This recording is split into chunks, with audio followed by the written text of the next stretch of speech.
Salam. Saya ingin membagikan firman Tuhan. Maka hari ini saya ingin membagikan firman Tuhan yang berbicara tentang tanggung jawab dalam keluarga. Mari kita buka bersama-sama Efesus pasal yang kelima ayat 22 sampai ayat yang ke-25. Jika merasa berusia di bawah 40 tahun, bacalah ayat ini. Ayat berapa? Iya, ayat 22 sampai ayat 25. Yang usia berapa membaca ini?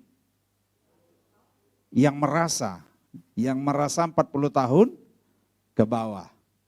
Dan yang merasa usia 40 tahun ke atas, bacalah pasal 5 ayat 31 sampai 33. Ayat berapa? 31 sampai 33. Jadi setelah saya hitung hitungan yang ketiga, yang merasa usia di bawah 40 tahun, bacalah ayat 22 sampai 25. 1, 2, 3.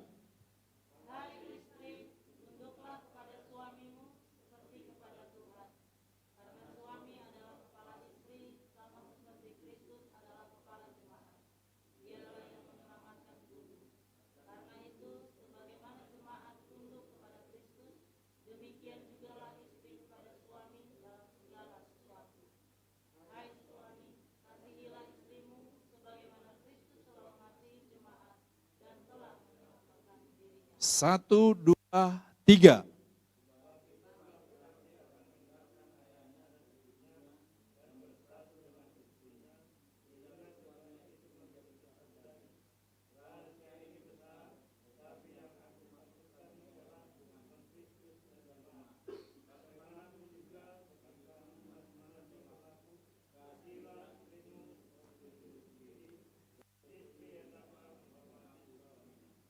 Demikian firman Tuhan. Saya hanya ingin menguji coba supaya ketahuan siapa di sini yang masih usia-usia muda. Jadi baru saya lihat, walaupun wajahnya wajah bermutu, maksudnya bermuka tua, tetapi ternyata usianya masih muda. Puji Tuhan. Bapak Ibu berbicara tentang tanggung jawab dalam keluarga.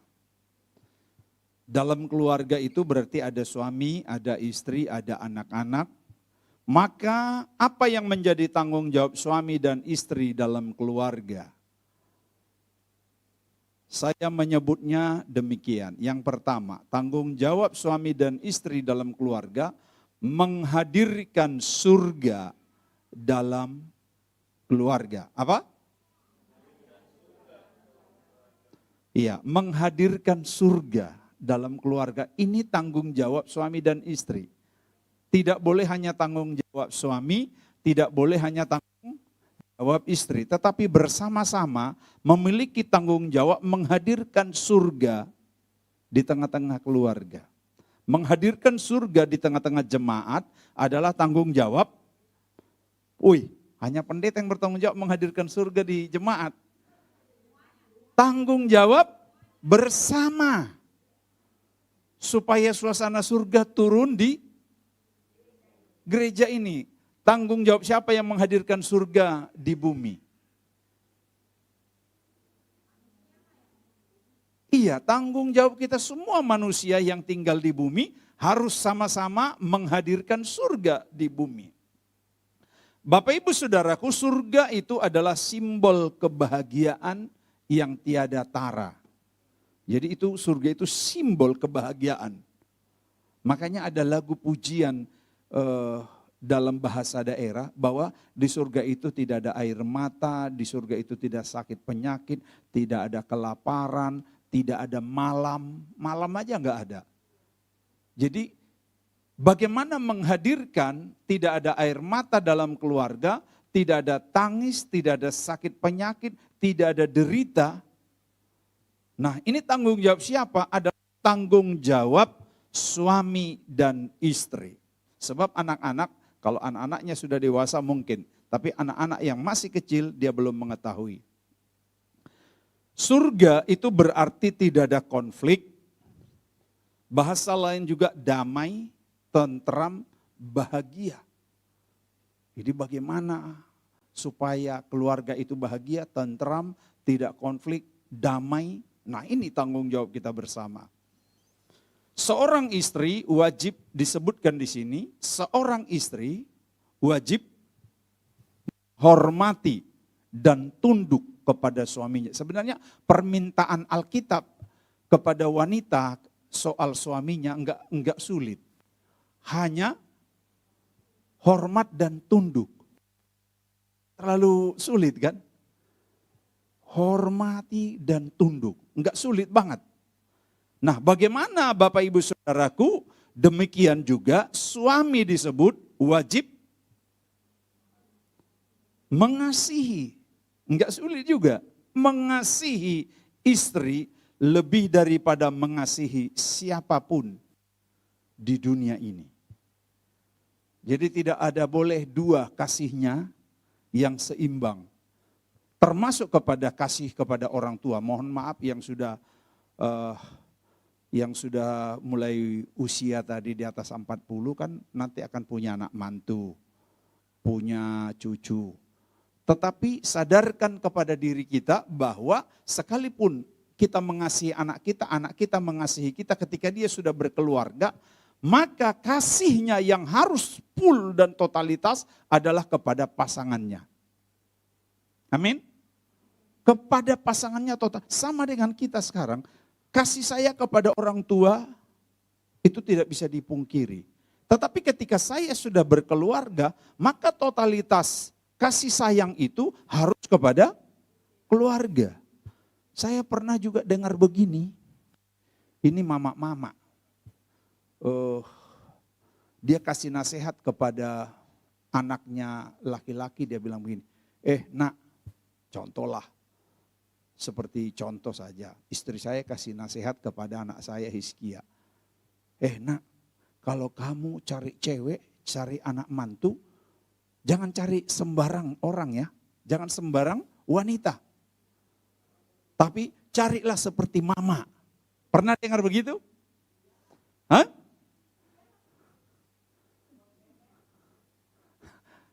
Jadi kalau kadangkala kita mau jujur, padahal belum tentu juga kan. Carilah yang lebih baik malah ya. Iya dong. Jangan-jangan papanya bilang, jangan dengar itu mak. Nak katanya lagi kan. Hah? Saya aja tersiksa katanya. Kan bisa saja.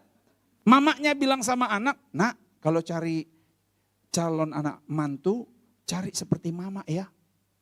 Dia nggak tahu gimana mamanya, cerewetnya di situ, apanya di situ. Yang dia tidak tahu, mamanya nggak tahu, bapaknya bilang, jangan dengar nak. Nah ini sekilas saja. Jadi Bapak Ibu tidak terlalu sulit sebenarnya apabila seorang istri menghormati dan tunduk kepada suami lebih daripada menghormati siapapun. Jangan kalau ke tetangga hormatnya minta ampun.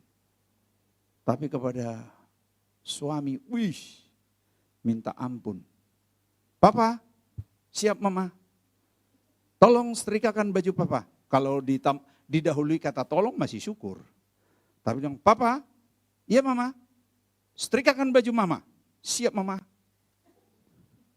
Sudah selesai papa? Sudah mama. Apa lagi? Tolong pelkan dulu ruang tamu. Siap mama. Kalau begini tipenya apa? Suami-suami? Bukan. Jangan salahkan terus suami. Tapi istri-istri yang saya tidak bilang ya, kalian yang bilang. Selanjutnya, suami juga dikatakan di sini, hendaklah suami mengasihi istrinya, disejajarkan apa?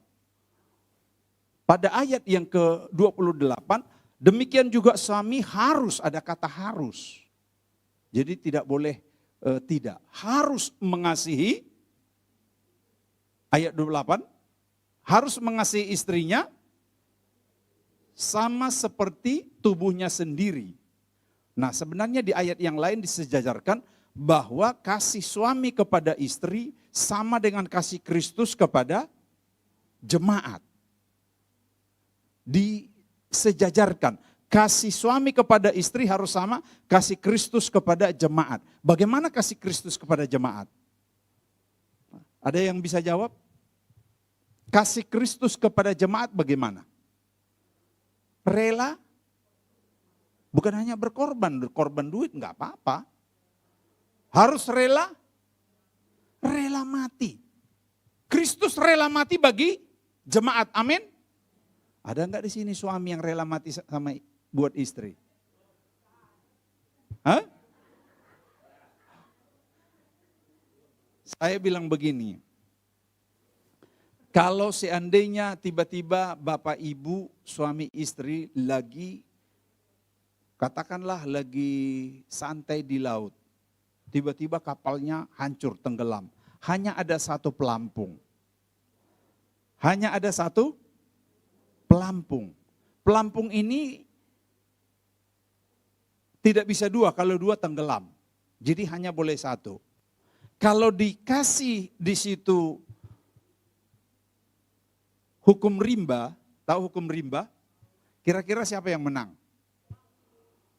Hah? Untuk memperebutkan pelampung yang satu ini dikasih hukum rimba, siapa yang menang? Nah, ini sudah mengaku kalah duluan ini istri. Nah, kalau terjadi hukum rimba, berarti suami yang selamat. Tetapi kalau hukum Kristus ini, kira-kira bagaimana? Hah? Halo bapak-bapak?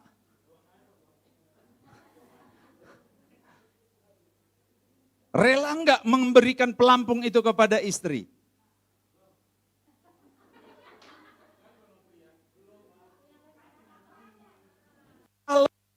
Hukum Kristus ini mengasihi istri lebih daripada apapun, bahkan memberikan nyawanya, maka pelampung itu harus dengan legowo dia beri. Mama sayang, ini pelampung, goodbye.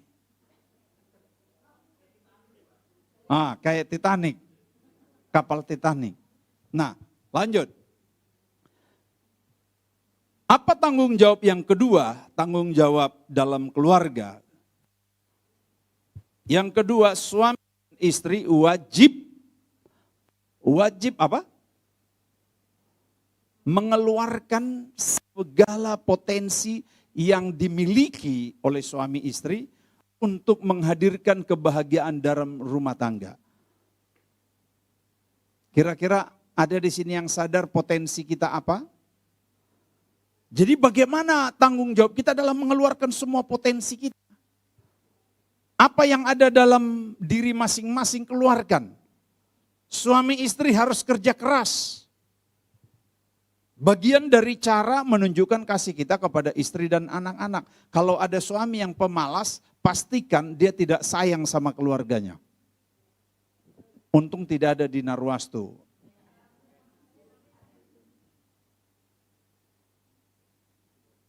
Kalau orang yang kasih sayangnya besar kepada keluarga, maka dia akan mengeluarkan potensi dia, kerja keras, banting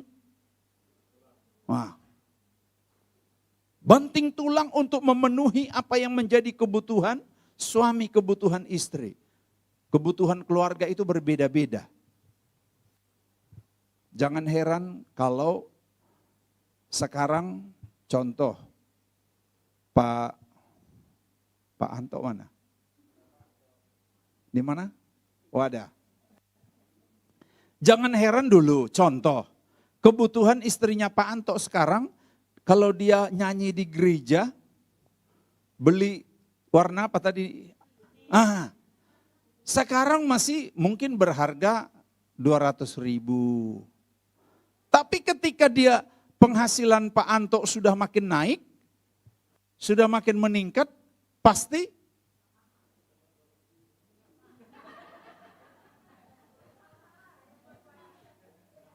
ya mungkin pasti meningkat. Karena kebutuhan itu mengikuti penghasilan, itu rumusnya.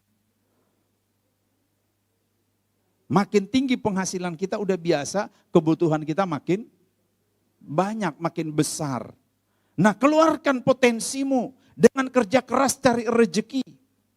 Tunjukkan kepada suamimu, kepada istrimu, kepada anak-anakmu bahwa engkau orang yang bertanggung jawab.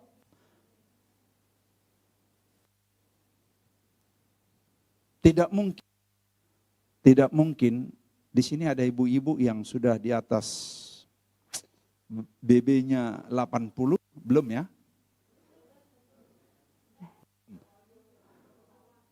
Ya, belum mungkin. Hah?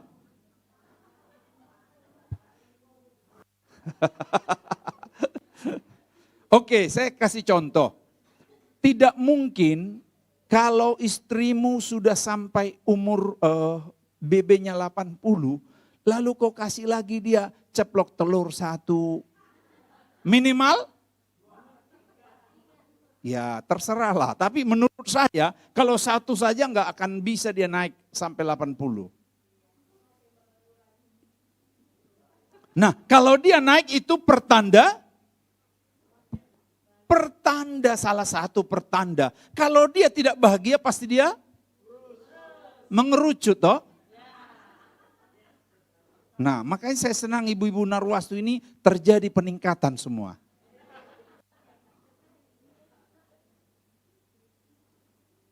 Kerja keras memenuhi apa yang menjadi kebutuhan dalam keluargamu. Kebutuhan istri, kebutuhan anak-anakmu. Dan itu akan terus meningkat.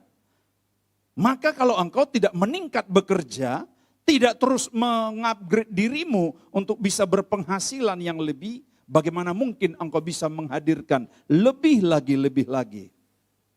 Bekerja keras, berjuang, jangan menyerah.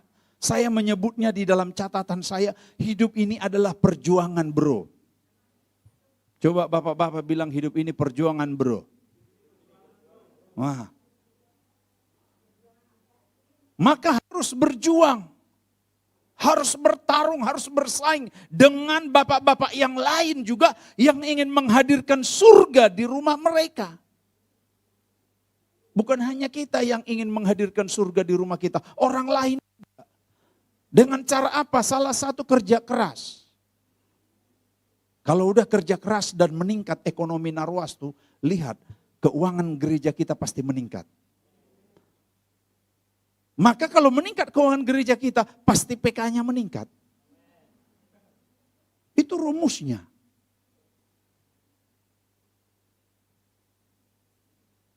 Nah, bekerja keras karena hidup ini penuh perjuangan. Tidak ada dalam hidup ini yang tidak berjuang. Potensi apa lagi yang saudara miliki untuk menghadirkan surga di tengah-tengah rumah tanggamu? Yang potensi berdagang yang serius. Amin. Jangan hari ini buka, besok tutup. Buka, tutup. Pastikan kalau tutup itu enggak lama, tutup selamanya. Nah, potensi apa saudara yang memiliki potensi narik beca? Yang narik becak juga, jangan hanya narik becak 3 jam sehari. Yang narik becak lah 8 jam atau 10 jam, bahkan lebih. Karena orang yang menarik becak 3 jam akan berbeda dengan orang yang menarik becak 8 jam. Apapun potensimu, tidak ada masalah menarik becak. Semua profesi kalau ditekuni pasti menghasilkan. Potensi Bapak Ibu Saudara jemaat Tuhan, maksimalkan potensimu. Yang potensi asisten rumah tangga. Kalau perlu pagi kita di Goklin, sorenya di mana lagi? Maklim, apa lagi? Karena ya kan itu baru satu aplikasi.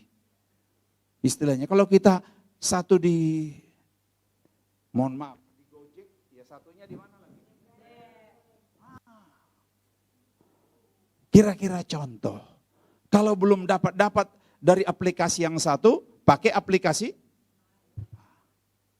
Itu salah satu cara untuk meningkatkan supaya potensi kita ini dapat menghasilkan lebih banyak untuk bisa sedikit membantu sukacita dalam rumah tangga. Potensi apa lagi yang ada dalam diri kita? Yang karyawan, tingkatkan potensimu supaya karirmu naik. Apalagi yang tukang, tingkatkan. Kalau dulu kita yang tukang plesterannya kayak di cakar ayam, kan ada tukang yang plesterannya itu masih cakar ayam, kasar sekali maksudnya. Tapi kalau terus kita membenahi diri, maka makin halus. Ini kan agak halus ya. Makin halus, maka akan makin banyak orang yang memesan kita. Jangan asal jadi. Jangan asal selesai.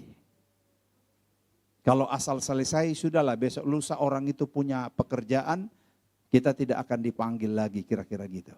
Jadi semuanya sama, potensimu harus dimaksimalkan. Dengan cara apa lagi? Dengan cara memberi cinta kasih yang seutuhnya tadi, utuh kepada pasangan masing-masing. Jadi yang istri seutuhnya kasih cinta kasihmu kepada suami, yang suami seutuhnya kepada istrimu. Jangan bocor. Ada cinta kasih yang bocor. Mulai lirik-lirik yang lain, apalagi yang usia-usia muda. Sebenarnya potensi cinta bocor itu peluangnya banyak di perkotaan. Potensi rumah tangga retak itu lebih banyak di perkotaan. Kalau di desa kurang karena godaannya kecil. Tapi kalau di kota ini kan, semua jadi bisa kita lihat cantik. Karena bisa didempul. Padahal begitu dikupas dempulannya, walama oi. Nah ini adalah peluang atau potensi untuk kebocoran cinta kasih. Yang usia-usia muda, godaan makin terbuka. Yang tua juga terbuka juga godaan. Saya tidak tahu, saya sudah masuk tua ke muda. Kalau Pak Syanipar udah merasa tua kali ya. Godaannya makin kecil. Makanya masih rela, sudah siap berbulan-bulan jauh dengan keluarga. Kalau kita kan belum bisa. Kita takut godaan.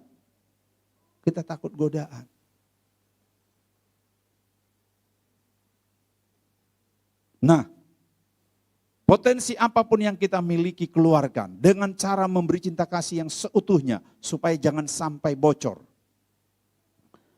Singkirkan semua apapun yang coba merenggut kebahagiaan kita. Coba pernah enggak kita tanya kepada suami kita atau kepada istri kita? Pa, apa yang paling tidak engkau suka dari hidupku? Ma, panggilan suami istri biasanya apa ya? Oh, Cik Wawang ya. Apa lagi? Mama, mami, bro. Ya ada yang panggil Hani. Kalau orang Batak jarang itu. Dia bilang ke istrinya, kau. Atau ho katanya gitu ya. Tapi sebenarnya nggak ada masalah. Nggak ada masalah bagi saya. Mau panggil Hani, cinta, sayang. Apalagi nggak ada masalah. Daripada kita panggil yang baik-baik. Tapi prakteknya, ya prakteknya nol. Jadi nggak apa-apa kadang-kala dengan orang Batak. Kau itu katanya. Apa kau? Jadi kalau dengar di rumah orang Batak begitu, bukan karena tidak cinta dan sayang kepada pasangannya. Memang pembawaannya.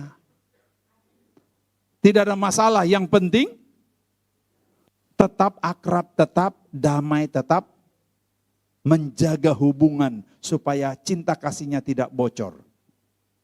Nah, coba tanya kepada pasanganmu, apa yang paling tidak disukai oleh suamimu atau oleh istrimu? Kalau dibilang, aku paling tidak suka lihat papa main judi online. Susah enggak memenuhi itu? Hah? Enggak susah lah. Ya tinggal enggak usah main judi kan gitu. Betul ya? Kalau sampai itu membuat pasanganmu tidak bahagia, singkirkan. Kalau itu yang membuat keluargamu jadi ribut, terus berantakan, singkirkan. Karena surga itu hadir kalau kita tetap upaya menjauhi apa yang menjadi ketidaksukaan dalam pasangan kita. Bapak Ibu Saudara, saya menyebutnya begini juga, kita manusia ciptaan Tuhan yang paling mulia. Beda dengan ciptaan yang lain. Kalau ciptaan yang lain, hai binatang jadilah binatang, hai tumbuhan jadilah tumbuhan, hai laut jadilah laut, hai bintang-bintang jadilah bintang-bintang. Kalau manusia, kita diciptakan dengan tangannya. Diambilnya tanah, lalu dibentuk. Kepala, muka, wajah, tangan, dan seterusnya. Menyerupai gambar Allah, itu bedanya. Kalau manusia itu memiliki 3 unsur, betul. Hewan juga memiliki 3 unsur. Kalau manusia memiliki 3 unsur yang hidup, yang pertama tubuhnya hidup. Jadi kita ini memiliki ada 3 unsur. Tubuh, jiwa, roh. Tubuh kita hidup, jiwa kita hidup, roh kita hidup. Tubuh kita hidup, buktinya apa? Ya, dulu saya masih kecil, seperti si Gian. Sekarang, contoh udah besar. Baru 3 hari lalu kita cukur, 3 hari berikutnya udah tumbuh. Itu menunjukkan tubuh kita ini hidup. Tangkap? Nah, jadi binatang juga sebenarnya, contoh ayam juga tumbuh. Tubuhnya itu 3 unsur tubuhnya juga hidup. Tetapi ada perbedaannya. Ayam dari kecil jadi besar, jadi daging. Nah, manusia kan tidak mulia, jadi tidak ada yang menyate daging kan. Tapi ayam itu bisa disate karena bukan mulia. Yang kedua, unsur yang kedua adalah jiwa. Jiwa itu pikiran. Dulu kita belum tahu 1 tambah 1, 2. Wih, udah mulai kelas 1 kita tahu. Mulai kelas 5, 5 kali 5, 2, 5. Itu tandanya pikiran kita tumbuh, hidup. Tangkap? Kalau hewan atau ayam itu berbeda. Kalau ayam itu berbeda. Ya, ayam dia punya pikiran, punya otak tapi tidak punya berpikir. Dia ada otaknya tapi nggak berpikir. Sehingga dia di mana saja bisa buang kotoran. Karena nggak punya pikiran, tidak punya otak. Punya otak yang dimakan tapi nggak punya pikiran. Itu bedanya. Kalau kita nggak ada seperti ayam sembarang. Walau sudah ditulis di situ, dilarang. Nah, tapi ada saja yang melanggar, berarti dia sama. Ya, bukan saya yang bilang. Yang terakhir, yang ketiga, manusia punya tubuh, punya jiwa, dan punya roh. Nah, roh kita makin dewasa, makin penuh hikmat untuk memilah, untuk mempertimbangkan mana yang baik, mana yang buruk. Itu bedanya kita. Kalau binatang tidak. Walaupun binatang itu,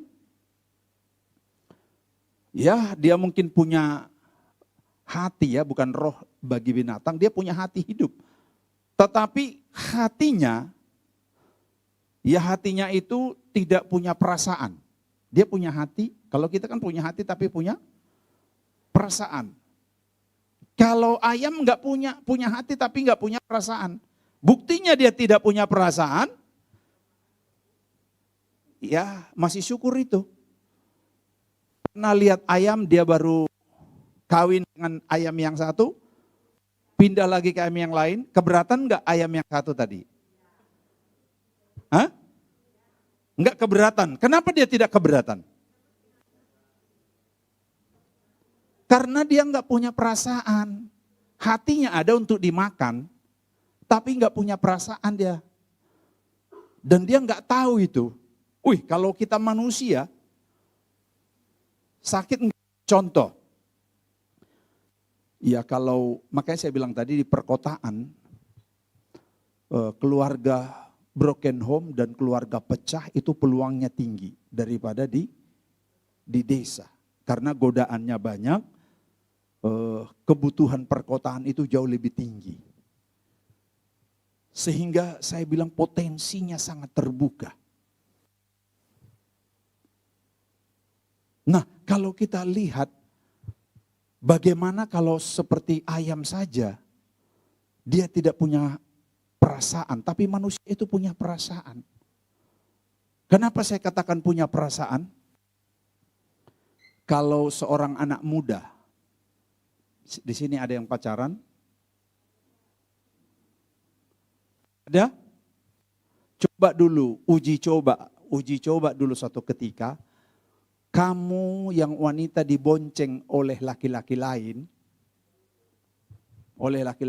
tapi pacarmu pura-pura lihat. Saya tidak bermaksud mempengaruhi hubungan kalian ya, ini contoh saja. Coba pura-pura dulu kamu dibonceng oleh laki-laki lain, dilihat oleh pacarmu. Sakit enggak? Apalagi kalau dibonceng pakai motor besar. Dan yang pantat motornya begini. Pernah lihat ya? Kan ada motor laki-laki. Jadi boncengannya sampai begini di belakang. Baru dia peluk lagi. Kira-kira engkau laki-laki sakit enggak? Hah? Jangan pandangan kalian ke sana. Kok ibu-ibu pandangannya ke arah ke sana. Sakit enggak? Itu baru dibonceng. Karena manusia itu adalah paling mulia, memiliki pikiran, pertimbangan, perasaan. Nah, demikian sebenarnya kehidupan dalam keluarga.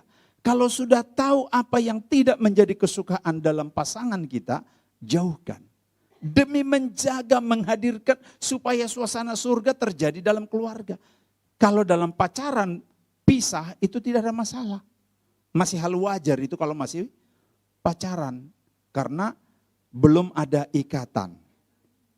Tapi kalau sudah dalam keluarga, itu tidak bisa. Yang sudah terlanjur ya silahkan. Saya tidak menyuruh ya. Tapi kalau yang sudah terlanjur pecah ya urusan masing-masing maksud saya. Tapi bagaimana ke depan menjaga supaya keluarga tetap harmonis.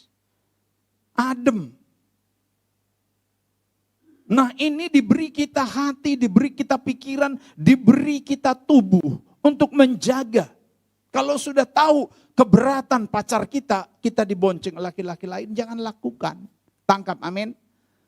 Karena kalau dia lihat engkau dibonceng laki-laki lain, apalagi itu dia tahu mantannya, atau dia tahu itu dulu saingannya. Mungkin wanita juga sama ya. Kalau lihat pacarmu bonceng cewek yang lain, lalu cewek yang lain itu di atas motor dia dekat kuat-kuat pacarmu, sakit enggak? Hah? Sakitnya tuh di mana? Itulah kita manusia. Nah, kalau kita bisa menjaga dengan semua atribut yang Tuhan beri supaya surga itu tetap terjaga dalam keluarga kita. Inilah tanggung jawab kita. Saya tidak ingin lagi ada keluarga Narwastu yang pecah. Jangankan pecah, retak aja. Sudah cukuplah. Mari kita jaga. Menghadirkan surga di tengah-tengah keluarga kita masing-masing.